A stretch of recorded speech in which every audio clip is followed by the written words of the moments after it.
सभी का एक बार फिर से स्वागत है क्लास 10th में द पॉलिटिकल मास्टर्स चैनल पर। तो चलिए एक एक करके इन सभी टॉपिक्स को कवर करते हैं। तो सबसे पहले हम बात करेंगे आज जिस चीज की वह है यूरोप में राष्ट्रवाद। तो सबसे पहले हम कवर करने वाले कि राष्ट्रवाद होता क्या है, क्योंकि राष्ट्रवाद आपको समझना बेहद जरूरी है। राष्ट्रवाद का मतलब क्या होता है और एक्चुअल में हम राष्ट्रवाद से समझते क्या है, क्योंकि अगर आपको राष्ट्रवाद का मतलब पता चल गया तो आप जो है आसानी से चैप्टर को समझ सकते हैं पूरी तरीके से। देखिए राष्ट्रवाद क्या होता है, यहाँ पे हम बात करें किसकी, राष्ट्रवाद की। और कहाँ के राष्ट्रवाद की, यूरोप में राष्ट्रवाद की बात कर रहे हैं। यूरोप में राष्ट्रवाद की अगर शुरुआत की बात करें तो यूरोप में राष्ट्रवाद की जो शुरुआत होती है वो होती है 1789 में क्रांति होती है, जिस क्रांति को हम फ्रांसीसी क्रांति कहते हैं, फ्रांसीसी क्रांति। और ये यूरोप में राष्ट्रवाद की पहली स्पष्ट अभिव्यक्ति है फ्रांसीसी क्रांति। यानी इस क्रांति से पहले पूरा यूरोप जो है अलग अलग पार्ट्स में डिवाइड था, अलग अलग भागों में अलग अलग राजवंश का शासन था। यानी वो पूरी तरीके से राष्ट्र नहीं थे और शासक जो पूरी तरीके से निरंकुश थे। आप सभी ने क्लास 9th में पढ़ा होगा फ्रेंच रिवॉल्यूशन, रूसी क्रांति। जैसे आपने क्लास 9 में पढ़ा जो फ्रांस का समाज था वो 3 पार्ट्स में डिवाइड था, प्राथमिक वर्ग, द्वितीयक वर्ग और तृतीयक वर्ग। जिसमें से जो प्राथमिक वर्ग थे और जो द्वितीयक वर्ग थे उनको किसी प्रकार का कह सकते हैं कर देना नहीं पड़ता था, वो तमाम प्रकार के टैक्स से मुक्त थे, जबकि वो उन्हें सब कुछ अधिकार दिया गया था। जबकि टैक्स का सारा भार जो है तीसरे वर्ग पर डाल दिया गया था और उन्हें अधिकार बिल्कुल भी नहीं दिए गए थे। तो इन निरंकुश पद्धति को समाप्त करने के लिए पूरे यूरोप में जो राष्ट्रवादी थे उन्होंने अपने लोगों के अंदर राष्ट्रवाद की भावना पैदा की। राष्ट्रवाद का मतलब होता है हम की भावना। क्या होता है, राष्ट्रवाद का मतलब होता है हम की भावना। ठीक वैसे ही जैसे भारत में ब्रिटिश ईस्ट इंडिया शासन काल के दौरान भारतीयों में राष्ट्रवाद की भावना के जगाने का प्रयास किया गया था और राष्ट्रवादी आंदोलन की शुरुआत की गई थी महात्मा गांधी के द्वारा, लाल बाल पाल के द्वारा, सुखदेव, राजगुरु भगत सिंह के द्वारा। ठीक वैसे ही पूरे यूरोप में जनता जो है अपने शासकों से पूरी तरीके से तंग आ चुकी थी, क्योंकि जो शासक थे वहां के वो जनता के अधिकारों को पूरी तरीके से दमन कर रहे थे। वो केवल और केवल अपने लिए जी रहे थे। तो इसी चैप्टर में हम कवर करेंगे यूरोप में राष्ट्रवाद की उत्पत्ति कैसे हुई और वो कौन कौन से क्रांतिकारी है जिन्होंने यूरोप में, इटली में, जर्मनी में एकीकरण की प्रक्रिया को मजबूत किया और पूरे यूरोप में राष्ट्रवाद की भावनाओं को जागृत किया। तो क्लियर हो गया ना कि हम बात क्या करने वाले हैं। इस चीज को लेकर एक लाइक तो बनता ही, और चैनल पर नए हैं तो जरूर सब्सक्राइब कीजिएगा। तो चलिए एक एक करके इन सभी कैरेक्टर को हम जो है कवर करते हैं, जहां से क्वेश्चन सीधा 2025 में जो बोर्ड एग्जाम होने वाला, जो 2024 में आपका सिलेबस आया है 2024 और 25 के लिए, उसके ध्यान में रखकर हमने इस चैप्टर को तैयार किया है। तो सबसे पहला जो कीवर्ड है वो है निरंकुशवाद। क्या है कीवर्ड, क्या है, निरंकुशवाद। तो निरंकुशवाद से आप क्या समझते हैं, ये क्वेश्चन पूछा गया है। तो निरंकुशवाद का मतलब होता है एक ऐसा शासन तंत्र, एक ऐसी शासन व्यवस्था जिसपे किसी भी प्रकार का कोई अंकुश ही ना हो। यानी हमने बात की थी फ्रांसीसी क्रांति, तो फ्रांस का जो शासक था लुई 16, और जो लुई 16 था वो पूरी तरीके से एक निरंकुश शासक था। वो जनता के अधिकारों को दमन करता था और केवल अपने लिए काम करता था, वो जनता के लिए काम नहीं करता था। तो इस चीज को जो है हम कहते हैं निरंकुश, जिसपे कोई प्रतिबंध ना हो, शासक ये नियम बनाए, शासक के द्वारा ही नियमों का लागू किया जाए और शासक ही दंड प्रदान करे। यानी सर्वे सर्वा कौन, शासक। और इसका मतलब है कि मैं ही राष्ट्र हूँ।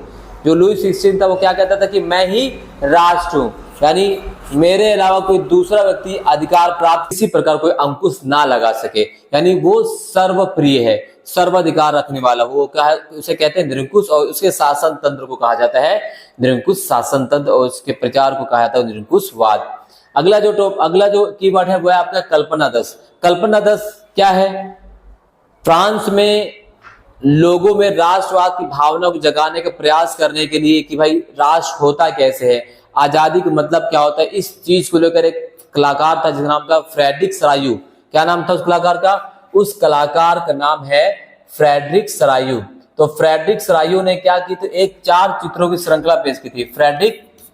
उस कलाकार का नाम है फ्रेडरिक सरायू और ये एक फ्रांसीसी चित्रकार था और इसने 4 चित्रों की चित्रों की एक जो है कड़ी पेश की, एक श्रृंखला पेश की, उस कड़ी को ही कल्पना दस कहा जाता है। यानी एक ऐसा आदर्श राज्य, एक ऐसा आदर्श स्टेट, एक ऐसा आदर्श राज्य जिसकी केवल और केवल कल्पना की जा सकती हो, वास्तव में वो संभव ना हो। जैसे हम राम राज्य की कल्पना करते हैं, राम राज्य की केवल कल्पना ही की जा सकती है, राम राज्य की स्थापना नहीं की जा सकती है। ठीक है, तो ये सारी चीजें, इसका मतलब होता है कल्पना दस, यूटोपिया, यानी एक होता है एक ऐसा राज्य, एक ऐसा स्टेट जिसकी केवल कल्पना की जा सकती है, वास्तव में वो एग्जिस्ट करता ही ना हो, वास्तव में वो संभव हो ही ना। और फ्रेडरिक सलाइव ने जो 4 चित्रों की श्रृंखला पेश की थी, जो फ्रांसीसी कलाकार था, वहीं से ही कल्पना दस की जो है बात सामने आई थी। कल्पना दस या यूटोपिया के नाम से इसे जाना जाता है। क्लियर? चलिए आगे बढ़ते हैं। अगला है रूढ़िवाद। तो रूढ़िवाद का मतलब क्या होता है? तो रूढ़िवाद क्या है? तो रूढ़िवाद एक ऐसा राजनीतिक दर्शन जो परंपरा स्थापित संस्थानों और रीति रिवाजों पर अधिक बल है। यह देश बदलावों की तुलना, यानी ये तेज बदलावों की तुलना में धीरे धीरे विकास को प्राथमिकता देता है। यानी रूढ़िवाद एक ऐसी विचारधारा से संबंधित होता है जो बदलाव तो चाहते हैं परंतु बहुत धीरे धीरे बदलाव चाहते हैं। एकास्मक अचानक बदलाव की उनकी कोई भी रुचि नहीं होती है। उनका मानना है कि जो परंपरा चली आ रही है वो परंपरा चलती रहे, उसमें कोई भी बदलाव ना हो। बदलाव से समाज जो है खराब होता है, समाज पूरी तरह नष्ट हो जाता है। इनका मानना है कि इनका रूढ़िवादी होगा। तो रूढ़िवाद क्या है? पुरातन परंपरा पर विश्वास करने वाले, प्राचीन विचारकों पर चलने वाले, पुरानी सोच रखने वाले जो है उसे हम कहते हैं रूढ़िवादी और रूढ़िवाद। क्लियर? चलिए अगला है नारीवाद। तो नारीवाद का मतलब क्या होता है? नारीवाद एक ऐसी विचारधारा, क्या है? नारीवाद एक ऐसी विचारधारा है जिसमें लिंग के आधार पर महिला और पुरुष में जो भेदभाव होता है वो इसकी समाप्ति की बात करते हैं। इनका मानना है कि भाई महिला और पुरुष बिल्कुल समान है, लिंग के आधार पर बिल्कुल भेदभाव नहीं होना चाहिए। कार्यस्थलों पर जो उनके साथ भेदभाव किया जाता है, ऑफिस में जो उनके साथ भेदभाव किया जाता है, उस भेदभाव को समाप्त करना होगा और एक इक्वेलिटी लानी होगी। ये है नारीवाद, जिसमें महिला और पुरुष को समान अधिकार देने की बात की जाती है। रूपक का मतलब क्या होता है? तो रूपक का मतलब है जब किसी अमूर्त विचार जैसे लालच, ईर्ष्या, स्वतंत्रता, मुक्ति इत्यादि को किसी व्यक्ति अथवा किसी चीज के माध्यम से प्रदर्शित किया जाए तो रूपक है। अगर रूपक के एग्जाम्पल दे तो रूपक, जैसे फ्रांस और जर्मनी में स्वतंत्रता के 2 रूपक थे। फ्रांस में जो थी वो मारियान और जर्मनी में थी जर्मेनिया। तो ये स्वतंत्रता की 2 रूपक महिलाएं थी। इनका जो चित्रण किया गया है वो स्वतंत्रता के रूप में किया गया है, आजादी और वीरता के रूप में किया गया है। तो रूपक का मतलब क्या होता है? जब हम किसी चीज को दिशा के माध्यम से या डायरेक्शन के माध्यम से या चिन्ह के माध्यम से बताएं तो वो रूपक कहलाता है। राइट? तो ये रूपक है। तो रूपक में मारियान और जर्मेनिया से क्वेश्चन कई बार आते हैं। इसके अलावा इस चैप्टर के जितने भी इंपॉर्टेंट डेट्स हैं हमने यहाँ पर कवर कर रखा है। इससे बाहर डेट आपकी नहीं पूछी जाएगी एग्जाम में, एमसीक्यूज में। तो यहाँ पर देखिए सबसे पहला जो है वो है 1707 United kingdom of great Britain का गठन। तो ग्रेट ब्रिटेन का गठन कब किया गया? 1707 में किया गया। फ्रांसीसी क्रांति कब होती है? 1789 में। आयरलैंड को इंग्लैंड में बलपूर्वक कब मिलाया गया? 1801 में। मेसिनी का जन्म कहाँ होता है? 1807 में। 1815 में वियना संधि होती है। 1821 में जो है यूनानी स्वतंत्रता संघर्ष होता है और 1832 ईस्वी में कुस्तुतुनिया की संधि की जाती है। इस प्रकार से जो है सवाल जो है आपसे 1 वर्ड में एमसीक्यू में पूछेंगे इस चैप्टर से। तो ये जितनी भी डेट है आपको कवर करनी है। 1834 में जलवायु संघ की स्थापना की जाती है। इटली का एकीकरण, प्रसा का राजा विलियम प्रथम और जर्मनी का एकीकरण। तो ये जो इंपॉर्टेंट डेट है आप सभी को इसको कवर कर लेना है। यानी इस चैप्टर में ये डेट्स हैं जो मोस्ट इंपॉर्टेंट है, यहां से एमसीक्यू में सवाल पूछा जाएगा। तो ये आपको कवर करके चलना है, आप इसका स्क्रीनशॉट ले सकते हैं। इसके अलावा एक कैरेक्टर जो सबसे पहला इस चैप्टर कैरेक्टर वो है लुई फिलिप। तो लुई फिलिप क्या है? तो 1830 के विद्रोह के बाद फ्रांस का राजा बनाया गया। 1830 में एक विद्रोह होता है और उस विद्रोह के बाद फ्रांस के राजा के रूप में किसको चुना गया? लुई फिलिप को चुना गया। किसको? लुई फिलिप को। अब इस चैप्टर के सबसे इंपॉर्टेंट कैरेक्टर की बात करते हैं, इटली के महान क्रांतिकारी की बात करते हैं, तो वह है गैरीबाल्डी। तो गैरीबाल्डी की बात करें तो गैरीबाल्डी कौन था? यहाँ पर आप देख सकते हैं। तो गैरीबाल्डी इटली का एक महान क्रांतिकारी था। महान क्रांतिकारी ठीक वैसे जैसे हमारे यहाँ पे हमारे जो महान क्रांतिकारी है सुखदेव, राजगुरु, भगत सिंह, अशफाकुल्लाह खान, तो क्या है कि महान क्रांतिकारियों में से एक थे। कौन? गैरिबाल्डी। जिस प्रकार से हमारे देश को राष्ट्रवाद या एकीकरण में, हमारे देश को स्वतंत्रता दिलाने में जिन हमारे स्वतंत्रता सेनानियों की महत्वपूर्ण भूमिका रही, ठीक वैसे ही इनकी भूमिका इटली के एकीकरण में, इटली के यूनिफिकेशन में है, वो है गैरिबाल्डी। और इटली के महान क्रांतिकारी थे और ये जोसेफ मैसनी के समकालीन थे। कौन थे? जोसेफ मैसनी के समकालीन और उनके सहयोगी भी थे। कौन? गैरिबाल्डी। और इन गैरिबाल्डी द्वारा क्या चला गया था? लाल कुर्ती नामक सेना तैयार की गई। लाल कुर्ती सेना क्या है कि इनकी जो सेना थी, जो आंदोलन कर रही थी, जो इटली के एकीकरण की मांग कर रही थी, वो रेड शर्ट्स पहनकर जो है आंदोलन करते थे, इसलिए इनकी सेना को लाल कुर्ती सेना के नाम से जाना जाता है। ठीक है। गैरिबाल्डी के जन्म की बात करें तो गैरिबाल्डी का जन्म जो है 1807 में इटली के नीस शहर में होता है। 1833 में वह यंग इटली आंदोलन जुड़ जाते हैं और 1834 ईस्वी के पिडमोंट के गणतंत्री के विद्रोह में उन्हें हिस्सा लिया और पकड़े गए और उन्हें फांसी की सजा हो जाती है। फांसी की सजा होने के बाद वहां से वो भाग जाते हैं और अमेरिका पहुंच जाते हैं और अमेरिका के गृह युद्ध में जो है हिस्सा लेते हैं। 1861 के आसपास अमेरिका में गृह युद्ध होता है और वहां वो हिस्सा लेते हैं। उसके बाद जो है वो गुरिल्ला युद्ध सीख जाते हैं। और इटली के एकीकरण में उनका योगदान क्या है? तो इटली के एकीकरण में उनका योगदान बहुत महत्वपूर्ण है। तो 1854 में गैरिबाल्डी ने विक्टर एमेनुअल द्वितीय का समर्थन किया, जो इटली के एकीकरण का प्रयास कर रहा था। और उसने स्वयं सेवकों की सेना तैयार की, जिसकी संख्या लगभग कितनी थी? लगभग 30,000 से जो है उसकी संख्या थी और रेड शर्ट्स के नाम से लोकप्रिय होते हैं। 1859 ईस्वी में इसके सैनिकों ने ऑस्ट्रिया के विरुद्ध क्या किया? युद्ध में भाग लिया और इस युद्ध में ऑस्ट्रिया पराजित हुआ और लोम्बार्डी पर सार्डिनिया और पिडमोंट का अधिकार हो जाता है। तो ये इटली के एकीकरण में जो है गैरिबाल्डी के जो योगदान है, इस सभी पॉइंट्स को आपको क्या करना है? क्लियर कर लेना है। इसका आप स्क्रीनशॉट ले सकते हैं। नोट्स तैयार करते रहिए आप सभी लोग, यानी आज से आपको क्या करना है? नोट्स तैयार करना है। एक कॉपी ले लीजिए और सेल्फ नोट्स इसमें देखकर आप तैयार कीजिए, क्योंकि सेल्फ नोट सबसे बेहतरीन होता है। एग्जाम के दिन आपको इसको जो है रिवीजन करके चले जाना बस। और इस चैनल पर जो भी चैप्टर कराए जाएंगे वो इंपॉर्टेंट टॉपिक के साथ ही कवर कराए जाएंगे और आपकी पूरी समझ विकसित करके कराए जाएंगे। तो चैनल को जरूर सपोर्ट कीजिएगा, सब्सक्राइब कीजिएगा और गारंटी से कह रहा हूं कि बहुत फायदा आपको बोर्ड एग्जाम में इस चैनल से होने वाला है। इसके अलावा अगर हम बात करें, अगला जो कैरेक्टर है वो है मोस्ट इंपॉर्टेंट, वह है जोसेफ मैसनी। तो जोसेफ मैसनी बहुत ज्यादा क्वेश्चन पूछे गए हैं। जोसेफ मैसनी के जो गुप्त संगठन थे और जोसेफ मैसनी के द्वारा जो संगठन बनाए गए, तो वहां से सवाल जो है कई बार पूछे गए हैं। तो बात कर लेते हैं किसकी? जोसेफ मैसनी के। तो जोसेफ मैसनी का जन्म कब होता है? 1807 में जेनेवा में। ये भी इटली के बहुत महत्वपूर्ण क्रांतिकारी थे, चाहे वो मैसनी हो, गैरिबाल्डी हो, काबूर हो, ये सब इटली के ही क्रांतिकारी थे। उन्होंने क्या किया? वह कार्बोनारी के गुप्त संगठन का सदस्य था। कौन? जोसेफ मैसनी। किस गुप्त संगठन के सदस्य थे? तो वो थे कार्बोनारी। तो कार्बोनारी एक गुप्त संगठन था जिसका उद्देश्य था इटली का एकीकरण करना और इसकी सदस्यता ग्रहण किसने की थी? जोसेफ मैसनी ने। उसके बाद 24 वर्ष की आयु में लिगोरिया में क्रांति होती है और क्रांति के बाद उन्हें वहां से निकाल दिया जाता है और उसके पश्चात उन्होंने अपने खुद के संगठन बनाए।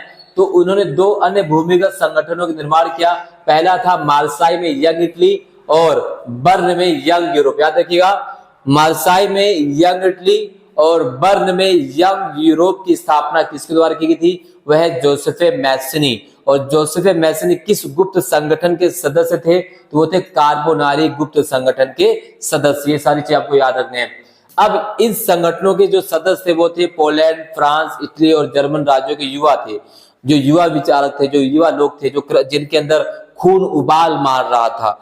उनका मानना था कि भाई हमारे देश को एक होना होगा, देश के नागरिकों में राष्ट्रवाद की भावना को जो है ढालना होगा। तो वो थे इसके सदस्य, जिस प्रकार से हमारे यहाँ पर थे। उनका मानना था कि ईश्वर की इच्छा के अनुसार राष्ट्र ही मनुष्य की प्राकृतिक इकाई है और इटली जो है छोटे छोटे राज्यों और प्रदेशों के रूप में नहीं रह सकता। ऐसा उसे एकीकृत करके एक व्यापक राष्ट्र और गणतंत्र बनना ही होगा।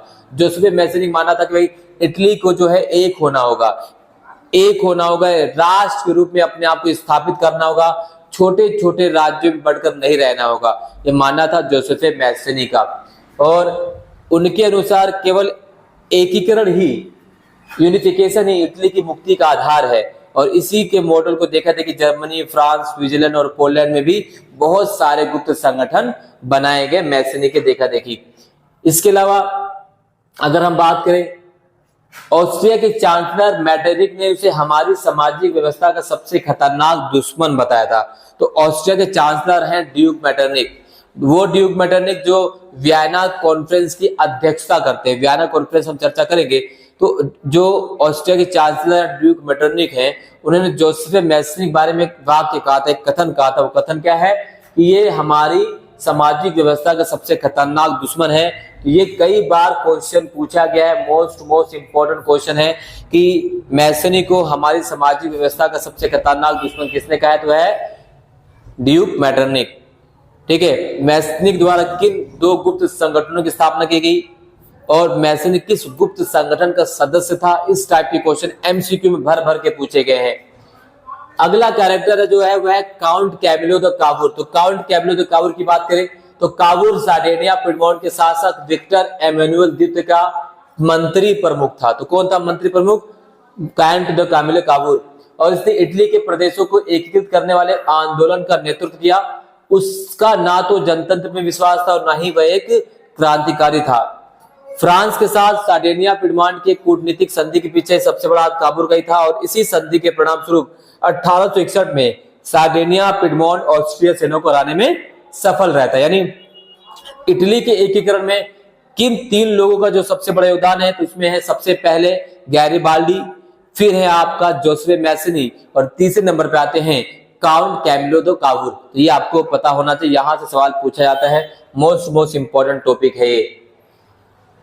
अगला जो कैरेक्टर है वो है जर्मनी से है बिस्मार्क, ऑटोमन बिस्मार्क। और ऑटोमन बिस्मार्क की बहुत महत्वपूर्ण पॉलिसी है वह ब्लड एंड आयरन पॉलिसी, रक्त और लौह का सिद्धांत। तो जर्मनी के राजनीतिक इतिहास में बिस्मार्क को अद्वितीय स्थान प्राप्त है। उसने जर्मनी के एकीकरण के लिए रक्त और लौह की नीति अपनाई और उस जैसे महान क्रांतिकारियों के प्रयत्नों से ही जर्मनी का एकीकरण संभव हो पाया था। तो रक्त और लौह की पॉलिसी किसकी थी? तो बिस्मार्क थी। आयरन और ब्लड पॉलिसी किसकी थी? बिस्मार्क की थी। बिस्मार्क की कूटनीतिक सैनिक शक्ति के माध्यम से ही ऑस्ट्रो प्रसा युद्ध और फ्रैंको और प्रसा युद्ध के कारण जर्मनी 1870 ईस्वी में एक राष्ट्र बन गया। ऑस्ट्रो प्रसा मतलब होता है ऑस्ट्रिया और प्रसा युद्ध और फ्रैंको प्रसा मतलब होता है फ्रांस और प्रसा युद्ध। यानी ऑस्ट्रो मतलब ऑस्ट्रिया, फ्रैंको मतलब यानी फ्रांस। तो इस तरह से नाम दिया जाता है, राइट।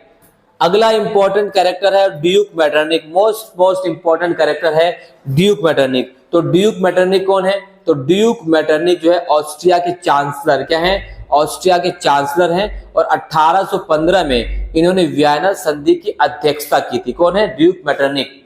तो ऑस्ट्रिया के चांसलर हैं और वह एक प्रतिक्रियावादी शासक था। उसने उदार विचारों का खुलकर दमन किया। इनका जन्म 15 मई 1773 को हुआ था और वे ऑस्ट्रिया के चांसलर थे। 1814 से 1848 तक काल में इन्होंने यूरोप की राजनीति में महत्वपूर्ण भूमिका निभाई। यानी एक ऐसे चांसलर थे जो रूढ़िवादी विचारों पर विश्वास करते थे। ये पूरी तरीके से निरंकुश शासन तंत्र में विश्वास करते थे। राष्ट्रवाद को पूरी तरीके से कुचलना चाहते थे। अधिकार नागरिकों को देना नहीं चाहते। कौन? ड्यूक मेटरनिक जो ऑस्ट्रिया के चांसलर है।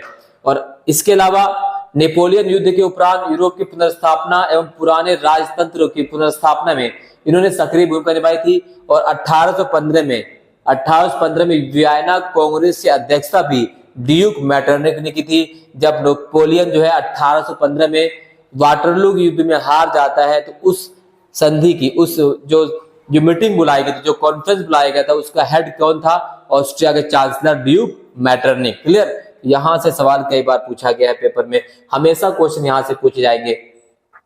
इनके दो प्रमुख कथन जो जहां से कई बार सवाल पूछा गया, पहला, जब फ्रांस जीतता है तो बाकी यूरोप को सर्दी जुकाम हो जाता है। किसका कथन है? ड्यूक मेटरनिक का।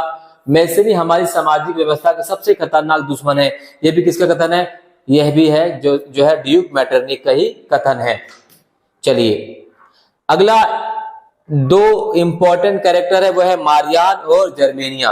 तो मारियान और जर्मेनिया क्या है? तो मारियान फ्रांस से संबंधित है, जर्मेनिया जो है जर्मनी से संबंधित है। ये है स्वतंत्रता के दो रूपक की चर्चा हमने आप सबसे की थी। तो ये दो नारियों के चित्र है, उन्होंने राष्ट्रों के रूप में चित्रित किया गया है। तो इन्हें क्या किया, राष्ट्र के रूप में चित्रित किया गया है। मारियान फ्रांसीसी गणराज्य का प्रतिनिधित्व करती है, जबकि जर्मनिया जर्मन राष्ट्र का रूपक है। फ्रांस ने 1850 में एक डाक टिकट पर मारियान की तस्वीर छापी और उसकी प्रतिमाओं को सार्वजनिक स्थानों पर लगाया ताकि लोगों में राष्ट्रीय भावना जागती रहे। जबकि जर्मनिया को बलूत वृक्ष के पत्तों का मुकुट पहने दिखाया गया है, क्योंकि जर्मनी बलूत को वीरता का प्रतीक मानते हैं। तो जर्मनिया और जो है मारियान से क्वेश्चन हमेशा पूछा गया बोर्ड एग्जाम में, ये मोस्ट इंपॉर्टेंट कैरेक्टर है। नारी रूपकों से यहाँ से सवाल पूछा जाता है, आपको कवर करके चलना है। अगले कैरेक्टर है फ्रेडरिक सरायू। तो ये एक फ्रांसीसी कलाकार है जिन्होंने 4 चित्रों की एक श्रृंखला पेश करी थी, जिसको हमने आपको क्लियर कर दिया है। 4 चित्रों की श्रृंखला फ्रेडरिक सरायू द्वारा। अगला टॉपिक है आपका इंपॉर्टेंट, है फ्रैंकफर्ट संसद। तो फ्रैंकफर्ट संसद का आयोजन कब किया गया, इसका जो है हेड कौन था। जिस प्रकार से अगर हम भारत की बात करें तो भारत में संविधान सभा का पहली बैठक कब हुई, कहाँ हुई, संविधान सभा का काम क्या था। तो इस प्रकार आपको पता है कि संविधान सभा का काम क्या था, संविधान का निर्माण करना। पहली बैठक कब हुई, 9 दिसंबर 1946। इसी प्रकार से फ्रैंकफर्ट संसद जर्मनी। तो फ्रैंकफर्ट संसद के संबंध जो है जर्मन राष्ट्र के निर्माण से है और 18 मई 1848 को विभिन्न जर्मन प्रदेशों के 831 निर्वाचित सदस्यों ने एक जुलूस के रूप में फ्रैंकफर्ट संसद में अपना स्थान ग्रहण किया। ठीक जैसे हमारे यहाँ पर जो हमारी भारतीय संविधान सभा की पहली बैठक हुई थी तो 389 निर्वाचित सदस्यों ने इसमें भाग लिया था, ठीक वैसे फ्रैंकफर्ट संसद में 831 निर्वाचित सदस्यों ने भाग लिया था और इस संसद का आयोजन किया गया था सेंट पॉल चर्च में। कहां पर, सेंट पॉल चर्च, जर्मनी में एक चर्च है सेंट पॉल चर्च, वहां पर इसका आयोजन किया गया था। और इस संसद ने जर्मन राष्ट्र के लिए एक संविधान की रूपरेखा बनाई। जिस प्रकार से हमारे देश में उद्देश्य प्रस्ताव के बाद संविधान की रूपरेखा बनाई गई थी और संविधान सभा की बैठक के दौरान हमने पूरी बैठक में एक संविधान बनाया जो सभी नागरिकों में समानता, स्वतंत्रता, बंधुत्व की भावनाओं को पूरा करता है, वैसे ही बात यहाँ पर की गई थी जर्मनी में। इसके माध्यम से फ्रैंकफर्ट संसद के माध्यम से, और इसका अध्यक्ष बनाने की कोशिश की गई थी वहां के राजा फ्रेडरिक विलियम चतुर्थ को, परंतु उन्होंने इस पेशकश को ठुकरा दिया। तो फ्रैंकफर्ट संसद क्या है, इसका आयोजन कब किया गया, कहां किया गया, कितने प्रतिनिधियों ने भाग लिया, उद्देश्य क्या था, इस सारी चीजों को मैंने यहाँ पे कवर कर दिया है। तो चलिए अगला है जोल्वराइन। तो जोल्वराइन क्या है, तो जोल्वराइन एक जर्मन शुल्क संघ था। क्या है, जोल्वराइन एक जर्मन शुल्क संघ है और इसने प्रसा में अगर बात करें, जर्मनी में अगर बात करें तो जोल्वराइन से पहले लगभग 30 से 32 प्रकार की मुद्राएं चला करती थी और इसने उन सभी मुद्राओं को खत्म कर मुद्राओं की संख्या 2 कर दी। कितनी कर दी, 2 कर दी। तो जोल्वराइन क्या है, एक जर्मन शुल्क संघ था जिसमें अधिकांश जर्मन राज्य शामिल थे। जोल्वराइन जो है 1834 में इसका गठन किया गया और इसने मुद्राओं की संख्या को 30 से 2 तक कम कर दिया। तो यहां से क्वेश्चन कई बार पूछा गया है, 2 नंबर में, 1 नंबर में जोल्वराइन क्या है, जर्मन शुल्क संघ। यहां से बहुत क्वेश्चन पूछे गए हैं, इसका भी आप स्क्रीनशॉट ले लीजिए। चलिए अब बात कर रहे हैं एक बहुत इंपॉर्टेंट कैरेक्टर की, वो है नेपोलियन। नेपोलियन की आचार संहिता, नेपोलियन के कोड ऑफ कंडक्ट से बहुत बार क्वेश्चन पूछे गए हैं। तो नेपोलियन क्या है, नेपोलियन जो है फ्रांस का शासक बनता है 1804 में और उसने एक कोड ऑफ कंडक्ट जारी किया, एक आचार संहिता जारी की जिसका नाम था नेपोलियन की आचार संहिता। अब ये आचार संहिता क्या है, यानी फ्रांस में जो चीजें पहले से चली आ रही थी निरंकुश राजतंत्र में, उन सभी चीजों को नेपोलियन ने समाप्त कर दिया।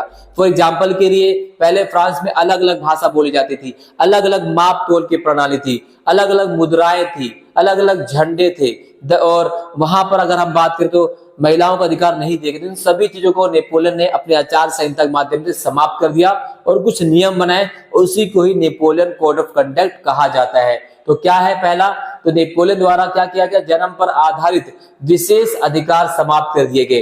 पहले जो जन्म पर आधारित विशेष अधिकार मिला करते थे प्राथमिक वर्ग को, द्वितीयक वर्ग को, कुलीन वर्ग को, चर्च, उन सभी अधिकारों को क्या कर दिया गया, समाप्त कर दिया गया। अब नेपोलियन के आचार संहिता के माध्यम से सभी नागरिक, चाहे वो प्रथम वर्ग में आते हो, चाहे द्वितीय वर्ग में आते हो, चाहे तृतीयक वर्ग में आते हो, सभी एक समान माने जाएंगे। दूसरा बदलाव क्या किया गया, कानून के सामने बराबरी। जैसे भारतीय संविधान में आर्टिकल 14 क्या कहता है, कानून के समक्ष समानता और कानून के सामने संरक्षण। ठीक ऐसे नेपोलियन ने जो बनाया उसके अनुसार सभी लोग समान थे, सभी की संपत्ति के अधिकार और को अधिक मजबूत किया गया, नहीं आप संपत्ति को जबरदस्ती छीन नहीं सकता था। नेपोलियन ने प्रशासन के विभाजन को सरल बनाया, क्योंकि पूरे फ्रांस को एक सरकार नहीं चला सकती थी, तो उसे नेपोलियन ने क्या किया, फ्रांस में शासन चलाने के लिए बंटवारा किया। ठीक है, अलग अलग विभागों का निर्माण किया, जिसमें विभागों का अलग अलग काम दे दिए गए, जिससे प्रशासन को जो है सुचारू रूप से चलाया जा सकता था। किसके द्वारा, नेपोलियन के आचार संहिता के माध्यम से। सामंती प्रणाली को समाप्त कर दिया गया, किसानों को भू दासता से जो है मुक्ति दिला दी गई। शहरों में कारीगरों की श्रेणी संघों के नियंत्रण को समाप्त कर दिया गया। पहले क्या था, जितने में काम धंधे होते थे वो कुछ श्रेणी संघों के माध्यम से चलाए जाते थे, यानी तमाम धंधों का, तमाम रोजगारों पर, तमाम बिजनेस पर कुछ ही अलग वर्गों का अधिकार हुआ करता था। अब इस वर्ग को नेपोलियन पूरी तरह समाप्त कर दिया, अब हर कोई व्यापार कर सकता था। ठीक है, यातायात और संचार प्रणाली में सुधार किए गए, एक समान कानून व्यवस्था और माप तोल के एक समान पैमाने को लागू किया गया। ये सब क्या है, नेपोलियन की आचार संहिता से ही शुरू की गई थी, और पूरे देश में ही एक राष्ट्र मुद्रा प्रचलित की गई, जिससे व्यापार को बढ़ावा मिला। तो ये है नेपोलियन की आचार संहिता। आई होप आपको समझ में आ चुका होगा। तो लाइक तो बनता है, ये शेयर कर दीजिए, बहुत सपोर्ट की आवश्यकता है। क्लास 10th में अगर आप हैं तो प्लीज सपोर्ट कीजिएगा। क्लास 9th वाले भी, 10th वाले भी, 11th वाले भी, अपने सीनियर्स को भी फॉलो कीजिए, और इस चैनल को आपको सपोर्ट की जरूरत है। आप सपोर्ट करेंगे, मुझे पूरी उम्मीद है कि आप इस चैनल को सपोर्ट करेंगे ना, बिल्कुल करेंगे। चलिए अगला है, फ्रांसीसी लोगों के बीच सामूहिक पहचान का भाव पैदा करने के लिए फ्रांसीसी क्रांतिकारी द्वारा उठाए गए कदम।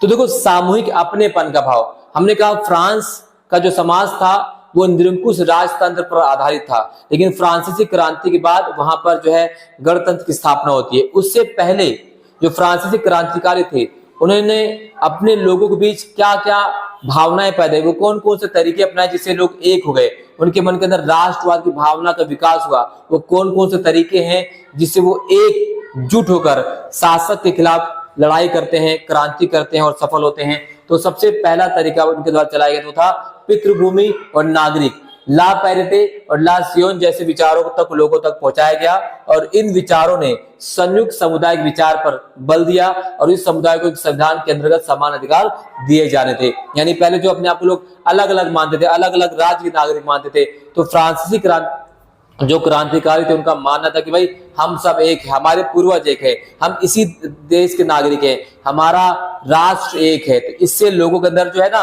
राष्ट्रवाद की भावना उबाल मारने लगी। सरफरोशी की तमन्ना अब हमारे दिल में है, देखना है जोर कितना बाजुए कातिल में है ना। तो ऐसे जो नारे हमारे स्वतंत्रता सेनानियों ने हमको दिए थे, तो हमारे जो जमाने में लोग थे इस नारे के लिए अपनी जान न्यौछावर करे, किसके लिए, अपनी स्वतंत्रता के लिए। आज जिस जगह पर हम रह रहे हैं, उस आजादी में जिस आजादी की उन्होंने कल्पना की थी, उसी चीज को लेकर फ्रांसीसी क्रांतिकारियों ने भी ऐसी भावनाएं लोगों के अंदर क्या करी, भरी, ओत प्रोत करी।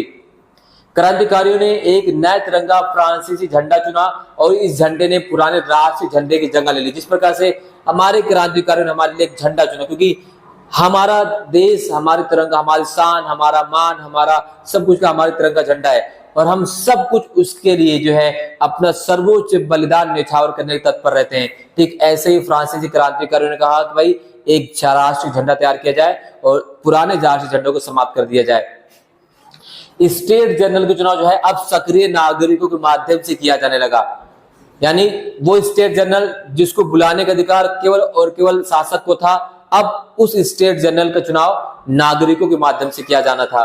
और नेशनल असेंबली जो स्टेट जनरल था उसका नाम भी बदलकर नेशनल असेंबली कर दिया गया।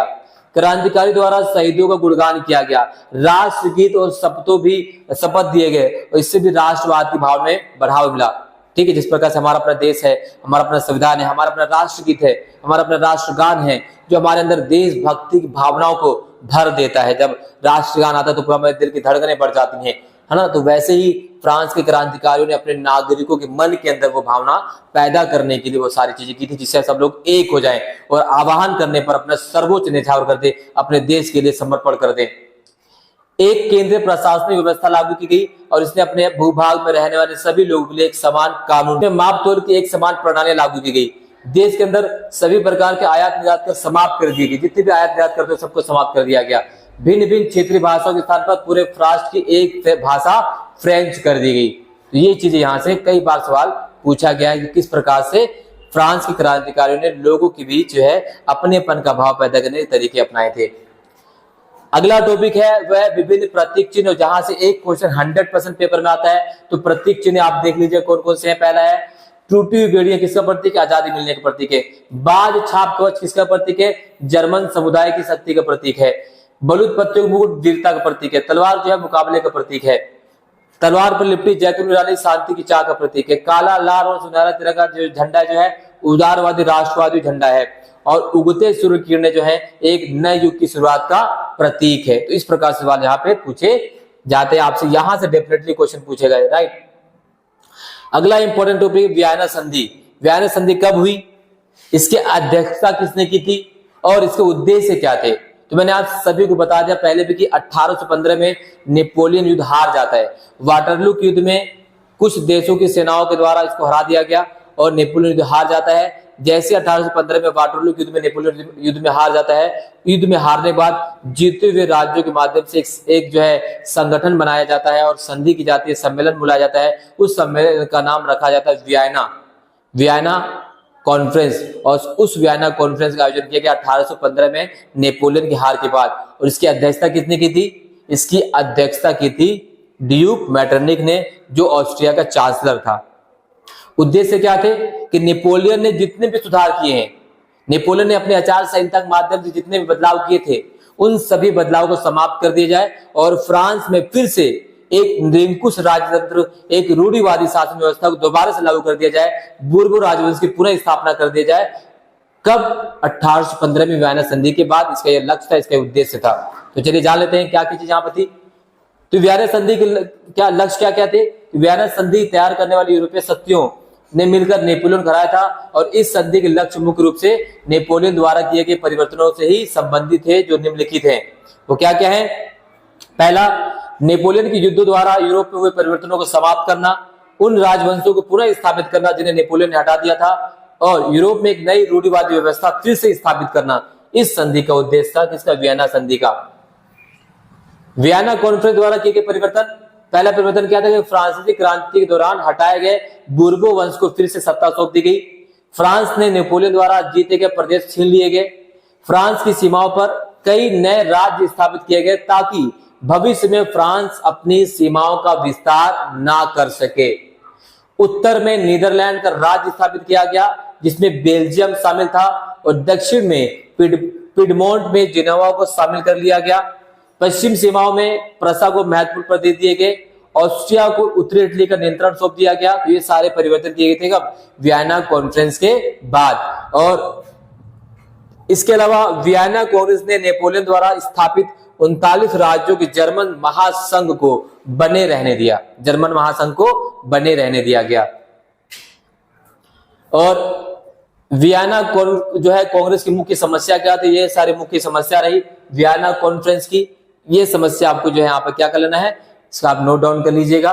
ये सारी चीजें हमने इंपॉर्टेंट जितने भी कवर चीजें थी, यानी इस चैप्टर के फर्स्ट पार्ट में हमने क्या किया है कि जितने भी इंपॉर्टेंट टॉपिक जहां से क्वेश्चन बनते हैं उन सभी क्वेश्चंस को हमने यहाँ पर टॉपिक को कवर किया। और आई होप ये वीडियो आपको पसंद आई। अगर पसंद आई तो लाइक शेयर कमेंट जरूर कीजिएगा। चैनल पर नए हैं तो जरूर सब्सक्राइब कीजिएगा, बेल आइकन को प्रेस कर लीजिए। बहुत बहुत धन्यवाद। जय हिंद।